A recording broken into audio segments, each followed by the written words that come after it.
I'm in Aberystwyth by the sea. This is the castle. I want to talk to you about the latest developments at Fukushima. The evidence that's coming out at Fukushima now is that there's an enormous amount of radioactivity spread over a very large area. And my advice has always been that you should evacuate these areas, you should get out. Because although the dose rates, the actual microsieverts per hour, are not very high, and don't amount very much as a dose over a year, the problem is that the higher dose rates signal higher contamination, and this is contaminated by a large number of materials which get inside the body and cause really quite serious health effects, particularly in children. And I'm talking about cesium-137, which gets into heart muscle. I'm talking about strontium-90, which isn't measured, incidentally. Hardly any measurements of strontium-90 have been made.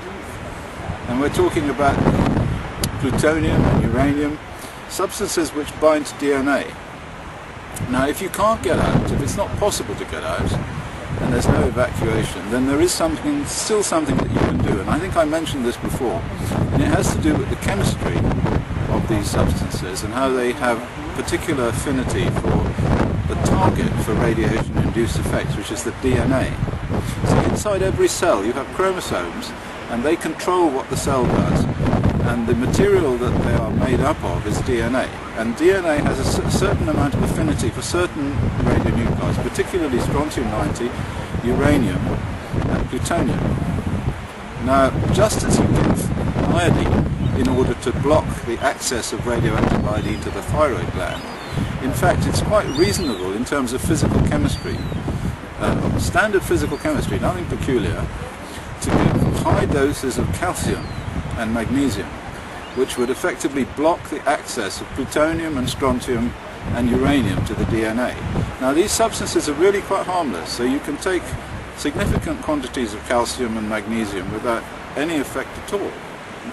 You can take a tablet containing about 800 milligrams of calcium, 350 milligrams of magnesium every day for an adult, and then a proportionate amount for a child. So for a child of 10, by weight, about half of that. So you want 400 milligrams of calcium and about 175 milligrams of magnesium. Now, these tablets are being made now, following my suggestion, by a number of companies in Japan and in the United States, and they're being sold on the internet, and this is a good thing generally, but actually you can buy these tablets quite cheaply, calcium and magnesium tablets, in any one of the health food shops that they have nowadays. I mean, in every country of the world you can buy calcium and magnesium supplement tablets. And so my advice is for you to go out there and to buy these tablets and so take one a day, because this will effectively reduce the concentration on the DNA of these dangerous radionuclides. If you can't get out, that is. So that's my message for today. I'm very glad to see that some companies are selling these tablets, and if you want to buy from these companies, well, that's fine. I mean, they're available on the internet, but you can also buy them from the health food shops very cheaply, and they are exactly the same substances. So that's my advice to you. Thank you very much.